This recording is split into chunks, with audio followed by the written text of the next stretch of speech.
We're waiting for Brayden to come on out here. Brayden's already here. He's getting mic'd up in the back here. That's Brandon Lead of Steel Rock Films. It's doing a documentary. He does one every single year for the Dawg Bowl.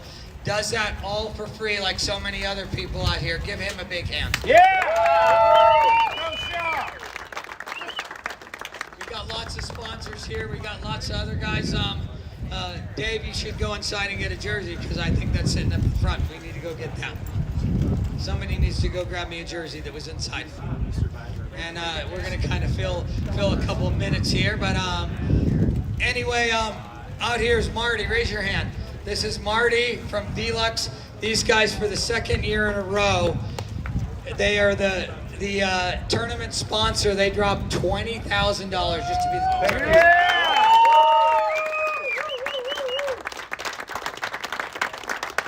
And so this is going to be a really, really special one. This is Dave Chamberlain coming up here, and Dave has had the opportunity to go with me up to Humboldt a couple times. I've been there multiple times now and got to know a lot of the families, and including the guy that he's going to be talking about here right behind me. And but we're going to start with Dave with a little introduction here. Thank you, Marty. Dawg Nation started about 12 years ago, and we've been honored to help 400 plus families who have been dealing with tragedy. But none of those tragedies can compare to what happened on April 6, 2018. Bus crash, 13 players killed, 16 teammates, coaches, players killed, 13 survivors. We have one of the survivors behind us right here. If you guys have seen the ESPN documentary called Forever Broncos, narrated by a hockey player named Wayne Gretzky, if you haven't seen it, you need to see it. It talked about the tragedy of the past, but it also focused on the future. And the future was the recovery of those survivors that came away from that crash. This gentleman here rejoined the Humboldt Broncos 5 months after the crash as an alternate captain, providing leadership to that team. Leadership that was important to the team, to the town, to the league, to the province, in all of Canada, in the entire hockey world. He was the alternate captain, and he was the second leading scorer on that team. He continued his hockey career at the University of Alaska, Anchorage, playing a regular shift as a freshman on a Division I hockey team. Those of you that follow college hockey know that's not very common for that to occur. After that, Brayden, we had the opportunity, as Marty said, to go up and meet with Brayden and his family in February of 2019, a year after that, and got to know a little bit about this gentleman's courage, his compassion for others, and that leadership that I was talking about. After the University of Alaska Anchorage started to close their program, Brayden moved on to University of Saskatoon, where he's working towards a degree in marketing and business. You never know when you're in college what your future's going to be. There's lots of uncertainty. But what Dawg Nation is 100% certain about is whatever this gentleman chooses to do in life, he is going to be successful. With no further ado, Mr. Brayden Camrud.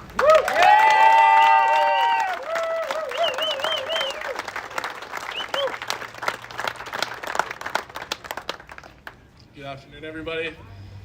For those who don't know me, my name is Brayden Camrud, and I'm very honored and privileged to be here speaking with you all this weekend. It's a great honor. A special thanks to this guy right here, Marty Richardson, for inviting me down to the Dawg Bowl. He's been trying to get me down here for the last 4 years now, and I've finally been able to set some time aside to come down and participate in such an amazing weekend. So thank you guys for having me down here. Another special thanks to Carl Poole. He's on the board for Dawg Nation. He took care of my flights to get me down here, mine and my girlfriend's, and without him, I wouldn't have been able to make it down here. I know Carl's only been with Dawg Nation for about a year now, and he's already had such an impact on mine and my teammates' lives, and I know he's going to continue to do great things in the future for other people. So thank you, Carl. And lastly, I'd like to thank my girlfriend, Maddie. For the longest time, this was something I felt like I had to deal with on my own, and it was tough at times, but for the last year, she's done a really good job of, being there for me when I need her most. So thank you to my girlfriend, Maddie. Before I get into myself, I'd just like to acknowledge a tragedy that actually happened last week in Carberry, Manitoba. There was a bus crash similar to what happened to my hockey team in 2018. There was a collision with a semi on the highway that killed 15 people and left 10 people in the hospital with serious injuries. And, you know, nobody does it like the hockey community. Clearly nobody does it like Dawg Nation here. If you guys have an extra couple minutes this weekend, you know, to check that out, to send a message, I know those families would greatly appreciate it. So without further ado, I'll get right into it. I'm from a place called Saskatoon, Saskatchewan, all the way up in Canada. I grew up in a stereotypical hockey family with 2 other brothers, and you know, we're always fighting for Dad's attention. He coached all 3 of us, and if I'm being completely honest, he did spend a little bit more time with me than he did with my brothers. That was something I definitely took for granted, you know, very early on, but as I got older, I gained much greater appreciation for it. I played hockey in Saskatoon my entire life, all the way from minor hockey up until mid to AAA, and after that was when I started my junior career with the Humboldt Broncos. During my first year in Humboldt, I ended up playing a lot more than I expected as a young gun. My captain got injured in the first couple weeks, dislocating his elbow, and Darcy gave me the opportunity to play on the first line with a couple of really good players. I was doing really well that year, and you know, it felt good to be a rookie having a lot of success early on. When my captain ended up coming back, you know, my coach knew at the time that, you know, I was kind of known for having a little bit of an attitude, and he was the type of coach that, you know, he wasn't just focused on us being better hockey players, but he was also focused on us being better people. He took that as an opportunity to kind of teach me a lesson. When my captain came back, he slotted me right down onto the 4th line, and I went from playing 20 minutes a night to maybe 7 minutes a night. He pulled me into the office the next day after the game that he did that to me, and he was like, "Do you know why I did that?" And, you know, me at the time, 18 years old, you know, I think I'm, you know, all that.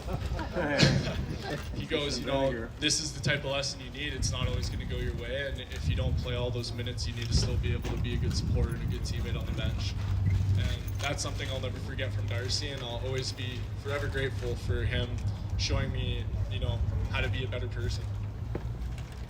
My second year was with the team that we ended the accident with, and this team was different in many ways. From the beginning of the year, we knew we had a shot at making a run for the league, so that already brought us a lot closer together. And Darcy instilled a core covenant on the wall just outside of our dressing room, and this became the motto for our team, and it really brought us together as a family, which made a complete difference in the way that we played with one another. We did a lot of things together as a team, and one of my favorite things was watching The Bachelor with the boys Monday night, grabbing a bottle of wine and trying to guess, you know, who was going to win. It was one of the funnest times. You know, guys get a little bit turned and, you know, have a good time during the week. Leading up to the day of the accident, we were playing the Nipawin Hawks in a best-of-7 series in the second round. We played the first 2 games in Nipawin, both kind of heartbreakers. We let those slip away, but what was awesome about that team is, like, we were never discouraged. We knew the entire time that we still had a chance at making a run at it. Nobody was down. Everybody was still in it. And Game 3, the first game that we came back and played in Humboldt, we actually ended up winning. So we made the series 2-1. The next game, we ended up choking. We were up 5-3 in the 3rd period with 10 minutes left, and we ended up losing that game 6-5 in triple overtime. I remember getting off the ice. It was close to midnight, and we got back into our dressing room, and, you know, I'm looking around the room, and I'm exhausted. The other guys are exhausted, but, you know, nobody was upset. Nobody looked defeated, and nobody looked discouraged. You know, we were all tired. Maybe a couple guys were angry that we lost, but we were so tight as a group that, you know, whatever, we still had the rest of the series to come back and win, so we were still right there together. On the morning of April 6th, the boys were feeling good. We were all in high spirits. At the time, I was playing with a rookie on my line. His name was Logan Hunter. I remember going up to him that morning, and I said, "Hey, buddy, how you doing this morning?" "You know, I'm feeling pretty good. I feel like you got one tonight." He goes, "Camel, buddy, I got 2. So I was already, it made me smile ear to ear, and I'm like, oh, like, this is such a great group, and, you know, we still have a chance of doing this. Everybody was still in it. Nipawin's about a 2.5-hour road trip from Humboldt. We were ready to leave the rink, and I noticed that I forgot to fill up my water bottle for the bus. I quickly jolted to the front of the bus asking Darcy if I could go fill it up. And of course he said yes. Like, he wanted all of us to be at our best that night and for the rest of the series. So whatever it took for us to be at our best. But this is something that I've struggled with moving forward. You know, the accident happened all within, you know, a 1 to 2 minute time span. And if I would have just, you know, left my water, we might have missed that window. So, you know, survivor's guilt is something that I've definitely had to deal with over the years. The accident happened about 20 minutes outside of Nipawin. Now, usually, exactly right around this mark, and it's still about this for me. I have a routine, and that's when I start to get dressed in my dress clothes, and other guys would get up and, you know, put their stuff out. But for whatever reason that day, there was a popular song at the time playing on my headphones, and I was like, you know what? I'm just gonna sit down and enjoy the rest of the song, and that decision actually ended up saving my life. I remember being hit and feeling the impact. It came from my backside and it sent me flying towards my teammate sitting across from me. I was conscious during the whole roll, but then I blacked out a little bit after being tossed from the window. There was still snow on the ground at this point. I was kind of numb, and there were debris from the bus covering me, and I didn't have enough strength to move it, so I was kind of just sitting there. The teammate that I had been sitting across from had switched places from me. I was pretty woozy from hitting my head, so I was still very stunned. And when I finally came back to reality, all I could really hear was, you know, crying, moaning, you know, tragedy. One of the other boys who survived was sitting in front of me, and, you know, his face, he looked very damaged. And eventually help came, and a woman came from behind me. She put her arms underneath mine, and she dragged me out. And she put me into the same vehicle as Frank Strasninsky. And I just remember, you know, there's a lot of emotions going on at that point, but he was freaking out, and all I could really manage to do was move my arm at the time, and I grabbed his arm with my hand, and I just said, you know, they're going to take care of us, they're going to do everything they can for us. We arrived at Nipawin Hospital, and I saw my parents shortly after. My mom was in complete tears, and my dad was trying his best to hold us back. I think maybe that was the second time in my life I'd seen him cry. It was pretty hard to see. They had a mask on me to help with breathing because I was coughing up a lot of blood. And when I was finally able to speak, they took the mask off me. I said, Dad, just tell me Darcy's okay. And for whatever reason, he was the first person I thought of, but, you know, at the time he had an 11 and a 13-year-old sons and his wife, and it was just really hard for me to, you know, imagine those kids who have spent so many hours at the rink alongside us growing up the rest of their lives without their dad. I was one of the more fortunate ones, though, who came out alive. I ended up only with minor injuries. I have cuts on my hands, arms, and legs. I had a major concussion, bleeding in my brain, and a crack in my C3, which is a bone in the spine that's caused permanent nerve damage in my arms. To be honest, it didn't really feel real until about 3 days after. Sometimes, honestly, it still doesn't feel real. But reality sunk in when somebody had given me my phone back in the hospital. And it wasn't something I even, you know, thought of at the time. You know, lots of stuff was going on. I opened it up and I had about 80 messages from about 50 different people. And, you know, the messages that were the hardest to read were from my mom. And they just said stuff like, you know, please tell me you're okay. Please come back to me. Please tell me this isn't real. I was in the hospital for about 6 days. Probably could have taken a couple more days, but personally I had a really hard time being in the hospital. I was sharing a room with 5 of my other teammates at the time, and we had so many people visiting us, and obviously everybody was showing us such amazing support, but it definitely felt overwhelming at times. So I got out of there kind of quick and, you know, spent a lot of the next week's early recoveries at home with my family. After getting out and, you know, recognizing that some of my teammates were still left in the hospital, even though I was struggling, I wanted to be there for all of the other families who were going through it. And I was able to attend 13 out of the 15 funerals that were held. It wasn't until the 4th one that I had completely broken down and, you know, reality was finally starting to sink in. Later that summer, I made the decision to return to Humboldt for my 20-year-old season, and this ended up being a really easy decision for me. The world that had shown us the support, the city of Saskatoon where I'm from, Humboldt, you know, the whole entire nation. that was really what gave me the courage and the strength to keep going. And I know that I wanted to do it for all the boys who passed and for all the boys who are still here and they're unable to play hockey still. Leading up to my third year with Humboldt, it was the night before the TSN home opener game, and I had dinner with my family back in Saskatoon. It's only about an hour away from home, which is nice. I was about 10 minutes away from Humboldt, and I ended up having to pull over because I was just kind of freaking out, and I called my dad, and I was like, I don't know if I can do this. I don't know if I can play in front of all these people. I don't know if I can continue to play a whole entire season without a lot of these guys who are supposed to be here with me. I had a really amazing billets in Humboldt. I was with them for all 3 years, and that year, one of my other teammates who actually returned with me, Derek Patter, they were the people that I could lean on and definitely helped me get through some of those tougher times being in Humboldt. The support that TSN and the NHL had shown our team was absolutely incredible. They were super genuine about the whole entire process, and I really appreciated the way that they went about honoring all of the other boys' legacy. Early next year is when I had the amazing opportunity to meet this guy over here, Marty Richardson. He came out with a couple of the other Dawg Nation boys to support the team, as well as Derek and I. Marty actually ended up purchasing me for the charity auction shootout that we ended up having that year. And I blew it. That was brutal. I'm pretty sure I missed the net on my first attempt, and the second one I might as well have dumped it in. So he gave me a hard time, and it was a pretty fun weekend. Meeting Marty changed some of the perspective I had moving forward, not only on my journey, but a lot of the other people he's told me about and the people that he's been able to help in his life. We finished that year losing out in the first round in the playoffs to Estevan, and if I'm being honest, I was pretty devastated. I knew we had a team capable of winning, and I wanted to do something special for all of the boys, but that's just the way that she goes sometimes.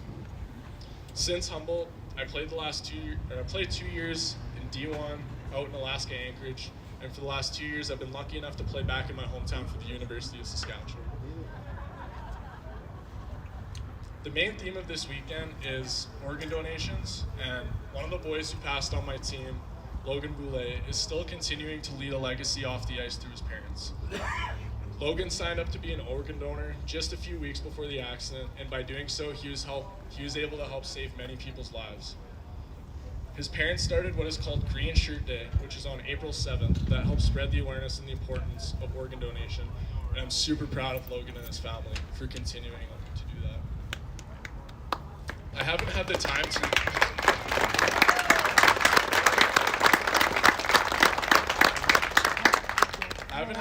to read all of the stories yet for all of those who are playing in the Survivor game. I plan on doing that, but I have read a few, and I'm absolutely blown away by the courage of all of these people. The fight that these survivors had, we've all had moments of doubt in our lives where, we don't know whether or not we're going to be able to make it through a certain situation, or emotionally pull through, or even physically be able to win the battle that we're up against. But these people are prime examples of what resiliency and perseverance looks like. So I'm very excited to see all of these people participate in this game this afternoon.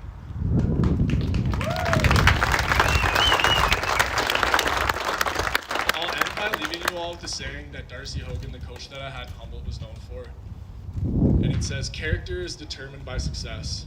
And I believe wholeheartedly that kindness finds its way back to people who give it to others.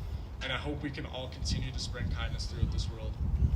Thank you for taking the time out of your day to hear my story, and time out of your weekend to come out and support a cause that continues to save lives. I don't consider myself a bossy person, so I won't tell you what to do, but if you haven't already made that decision, I would really encourage you guys to sign up and be a donor. Thank you guys so much for listening to my story, and let's continue to have a great weekend.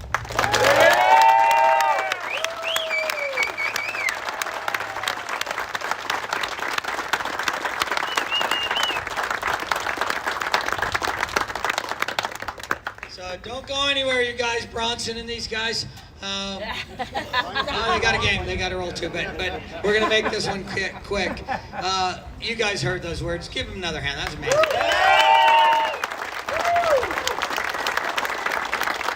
What he didn't say 2 times last 3 years, he's been mistaken for my son, and I couldn't have a bigger honor than that. Yeah! So, what he's got in his hand here is actually his jersey from the Humboldt Broncos. This means the world to him, but Dawg Nation also means the world to him. So, believe it or not, he's going to let us auction this off to help another family like he's been helped. So, let's get some hands raised out here, and Greg get up here, and Dave get up here and kind of watch for some hands go up, and we got to start this thing at least at $500 right off the bat. Someone going to do that right off the bat? Right here, Marty. $500, $600. Anybody Right want to do here, 600? 600, 700, 700, 800. Anyone do 800? Let's get this thing easily up to that. 800, anyone? 800, 900. Maddie, you want to go 900? 900. 1,000? 1,000 bucks? 1,000. 1,000 right there by Jack. Thank you, buddy. $1,100. $1,100. Someone want to get $1,100. $1,200. Want to do some? Anyone? $1,200. $1,200 over there. $1,300. Anybody at $1,300? He's looking out. $1,300. This is going to a family in need. This is his Humboldt jersey. There's one of these, and he's handing it out. $1,300. Anyone want to go there? $1,300. Thank you, Greg. $1,400. Anyone want to go 14? Got it. 1,400. 1,500. Greg, you want to keep in this game? 1,500. Thank you, Greg. All right. 1,600. That's like $1 million Canadian. 1,500. 1,600. Anyone at 1,600? We got 1,600. 1,600. Thank you. 1,700. 1,700. Greg, scratching your head. Is that in? 1,700. Got it. 1,700 back there. 1,800.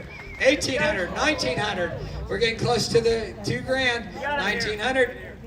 2,000's next. Someone want to hit our 2,000? We're there. Yeah. 2,100. 2,100. Anyone want to go 2,100? 2,100. Yeah. 2,100. There we go. 2,200. 2,200. 2,200. 2,300. 2,300. 2,400. 2,400. Johnny's got it. 24. That's a Dawg Nation recipient raising his hand back there. Oh, yeah. 2,500. There it is. 2,600. Johnny want 26. 2,700. 27. 28. 28. 2,900. 29. $3,000. Keep going. 3,100. Let's go. Keep going. 3,100. He's going to pass it on. 3,000 going once. Going twice. Thinking about it. Thinking about it. Sold to Johnny Dawg.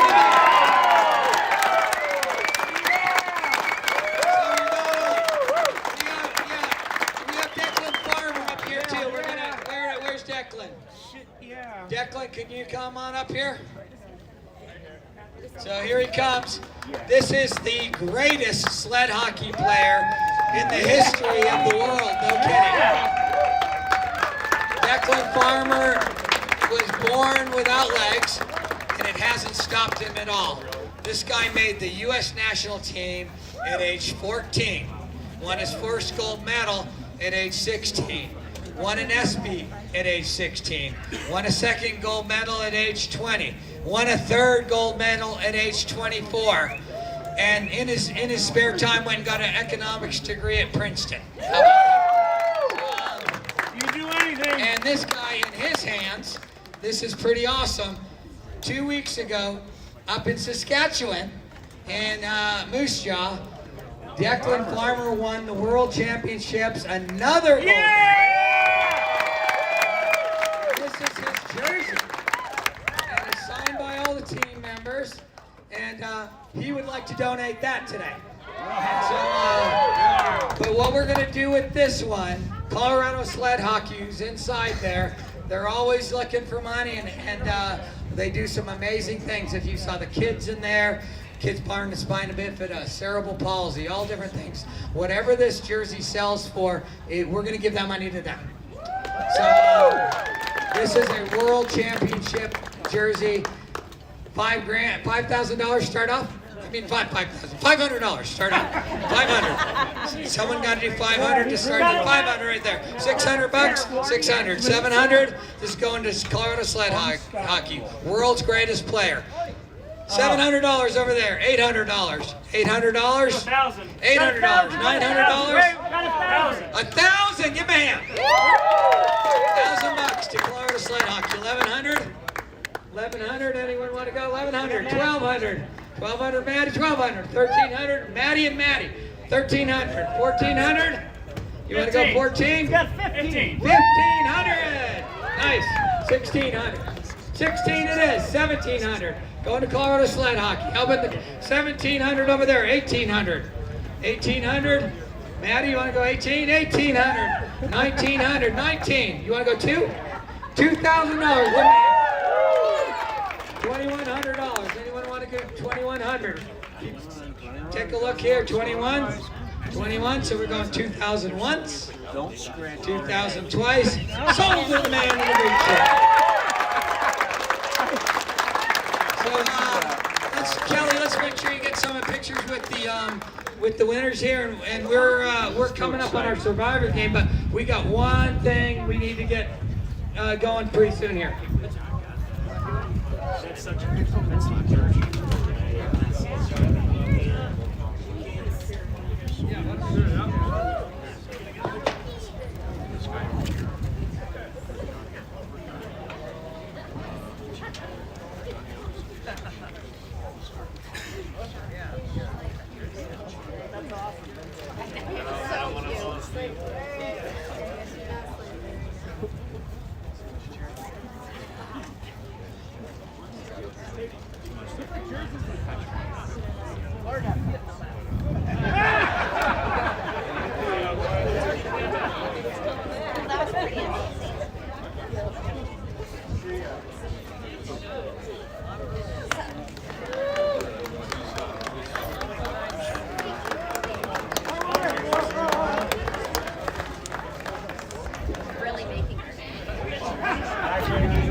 Are we on it? We are in it. Give these guys a hand. That was awesome. So we got one more thing. This weekend's all about giving back.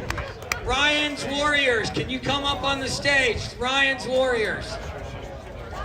Led by Brad Edelberg. Come on up the ramp.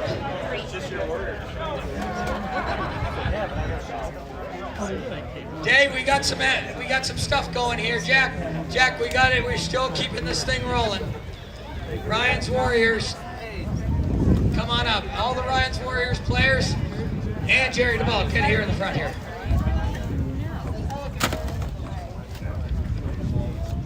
So these guys have some special jerseys here tonight. And Brad Edelberg, where are you? Brad, come on. Oh, right here next to me. Get it front and center. These guys, it's a tough one. You're going to see these jerseys throughout the weekend. Brad is on this team. They nicknamed the team this weekend Ryan's Warriors, and this is their teammate Ryan Patsky right on the front there. Just a few months ago, Ryan passed in his sleep. He was only in his mid-30s. He's a veteran, disabled vet actually, and he served 2 terms. And unbelievably, in our no coincidences, one of the guys that he served was none other than Jerry DeVaul, one of our biggest ambassadors. Pretty wild, huh? So Jerry's up here in support as well. We didn't even know that until we saw this, right? Oh, and I just heard that Jerry put in the sled and played with them in the last game. How about that? So we're gonna bring up Kelsey. Kelsey's right here, and we're gonna also bring up Isabel and Ella. Come on up here, right up here next to Brad. And we know this is tough. And feedback. And this is a tough time. At Dawg Nation, we have some really, really tough stories, and this is one of them.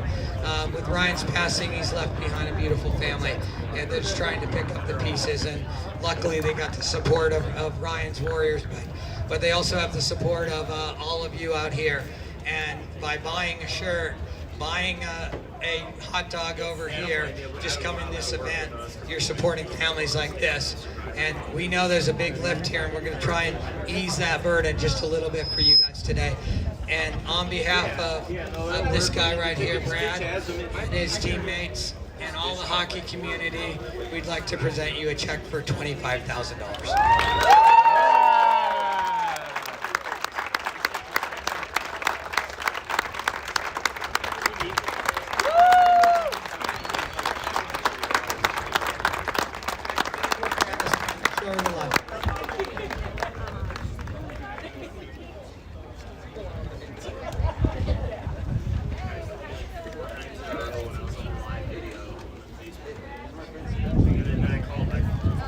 All right, everybody. Do you want to stick to it? Keep it brief, but for those few who got to meet Ryan, everyone I've talked to, the one thing that they remember about him was his smile and his infectious sense of humor. He was a veteran, and randomly, as Marty kind of pointed out, I've known Jerry for a little while, but randomly last night we were talking, and he asked us about our team and about who we were playing for, and it came up that it was Ryan, and he pointed out to me that he had served with Ryan, which crazy coincidence, but even he told me that, you know, in the heat of battle, where it's very, very hard to keep a smile going, right? I mean, I can't even imagine. I'm too much of a wuss to even go in battle. He always had a smile and always was cracking jokes and always, you know, trying to keep the spirits up with everybody. So that's what I want to remember about Ryan, and I think that's what everybody remembers about Ryan. I just want to reiterate on his words, man. Ryan could go into a room and light up the entire room just by his smile. It was just the craziest thing ever. The guy had the biggest smile. He's a big guy and just super athletic too. That was another thing about Ryan. He was just super athletic. Any sport we played, he picked it up and he was just really good at it, man. And just an amazing human being. Thank you, guys. Let's give it a Thank you all.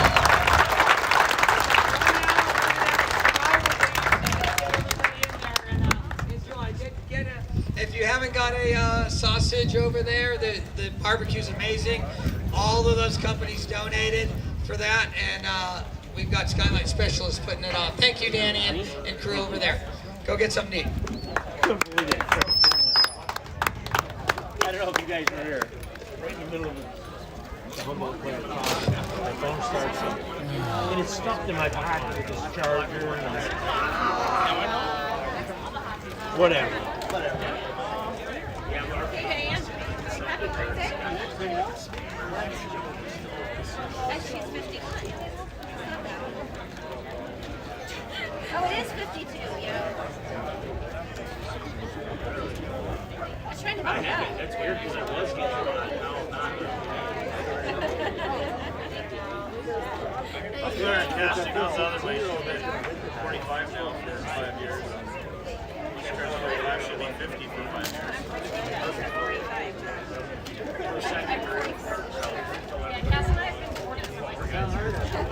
Well, Cass never does that. She's 45. The beginning group said they're going to go down, like downtown. I don't know. I don't really. I mean, I think it would be like maybe the My goodness, oh, That's what I need. I want to go like change. I can sit in the streets. Yep. 6:30 this week.